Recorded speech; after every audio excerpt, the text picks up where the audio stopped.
Hello everyone and welcome back to the Great Book of Grudges. My name is Nathan and we're back with another Total War Warhammer 3 video. Today's topic will be that of DLC for DLC and some very possible glaring issues. But before we begin, I just want to let you know that as from the 15th of May, I'll be releasing early access footage in regards to the Warden and the Paunch DLC and the Prince Imric FLC. So if there's anything you guys want to see in particular, let me know in the comments below and I'll try see if I can implement it into the channel. But now let's get to today's topic. Total War Warhammer is an absolutely massive series, with a fair amount of downloadable content to boot. In most cases, these downloadable contents are Lord Packs. Lord Packs themselves increase and upgrade the content available for the base game races of the Total War Warhammer games. But in some cases, Creative Assembly have also released race packs which introduce unique races and factions towards the game. These are, for example, the Beastmen, Warriors of Chaos, Vampire Coast, and Tomb Kings. Some of these races came more complete than others, and it's been starting to show as the series gets older and older. This has led to increased fan demand to see these races updated, and the topic of DLC for DLC has seen itself pop up in the forums every now and then. Now, we've already discussed the DLC for DLC idea in brief, which led to the conclusion that there's a bit of an even split between the fanbase. Some believe that they shouldn't have to pay for a DLC for a faction which in itself was DLC. While others believe that as long as the DLC offers new mechanics, new units, and new playstyles, they'll happily pay for new content. Now, Creative Assembly have stated that there is no policy against DLC for DLC, which has led many to believe that this might become a reality in the future, more perhaps in Total War Warhammer 3. Now, this has led the fanbase to question on how this could be possibly implemented. So far, any cross-game DLC has been based on the base game races and factions of each respective game, for example the Hunter and the Beast, which is centered around the Lizardmen from Total War Warhammer 2 and the Empire of Man from Total War Warhammer 1. Now, the Lizardmen, being the base game faction for Game 2, had full complete access to their full roster, whereas the Empire, which was a base game faction for Game 1, had a stripped down version of their roster, which was supplemented by special units or regiments of renown, via the Imperial Supply system. You could play as the Empire in Total War Warhammer 2 if you owned this DLC, even if you didn't own Total War Warhammer 1, and the only way that you could play them in the Mortal Empires, and in truth the only way that you could actually access the Mortal Empires campaign, is if you owned both base games. Now, how would this work for the third and final game of the series? It can be speculated that it'll work in the same way as how cross-game DLC works at the moment in Total War Warhammer 2. But how would this work out for the Mortal Empires-esque mega campaign that has been hyped up for the third and final game of the series? It can be expected that we'll need games 1, 2, and 3 to be able to access this mega Mortal Empires campaign, as we needed game 1 and 2 to access the Mortal Empires itself. So this raises a number of questions. If you have access to all 3 games and have purchased the recent cross-game DLC, which is DLC for DLC, but don't have the original race pack, how would that work? Considering the fact that obviously it would be a stripped down roster, which should give you incentive to buy the previous DLC pack, but will you be offered an automatic discount for owning the new cross-game DLC and not the original race pack?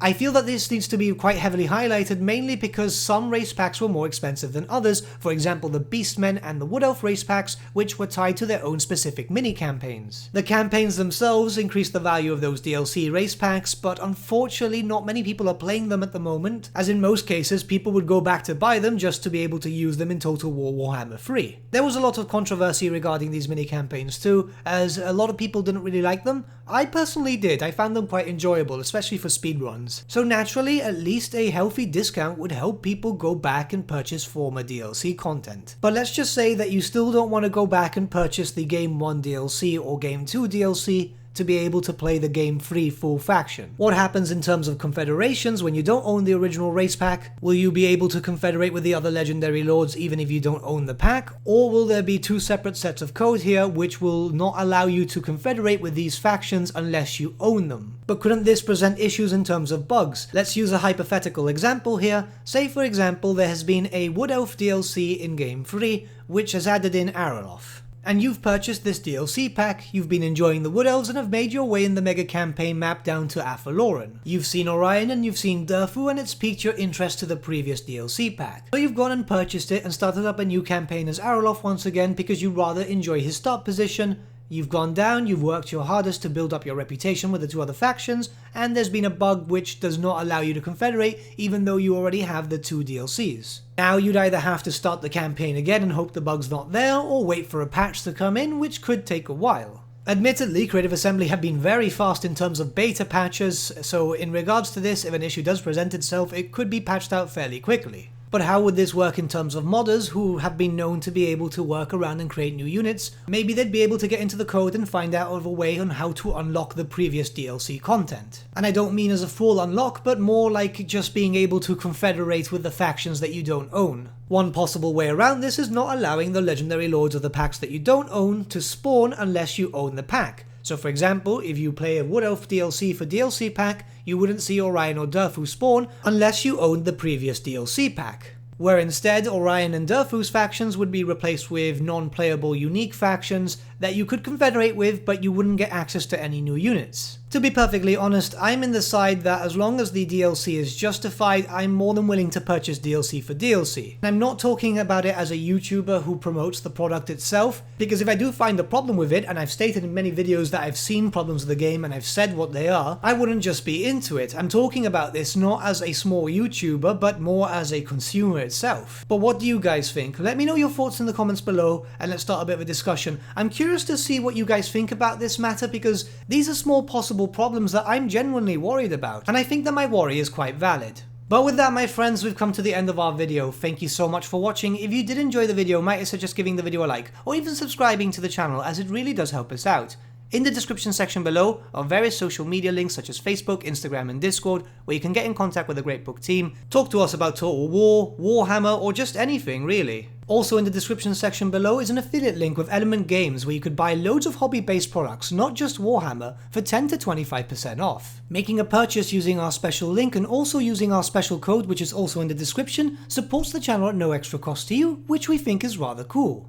A big thank you to our patrons, your support means the world to us. Honestly, it's amazing that people want to help a small channel like us grow and get to a higher level of content. A special thank you to our patrons Gibraltar LUSC and Ryan Bertsche for subscribing to us at our Fane level. Honestly, you guys are super cool. And a big thank you to all of you for liking, sharing and commenting on these videos. Honestly, the channel's been growing a lot lately and it's all thanks to you guys. We've just recently passed the 8,000 subscriber mark and we're super hyped about it. We can see the channel growing more and more. We're coming up with loads of ideas on how to make the channel better. And just bear with us, we're getting there, and hopefully we can continue to entertain you guys for many days, weeks, months, years, or whatever to come. But with that, my friends, thank you so much for watching once again, and we shall see you all again very, very soon. Have a good day.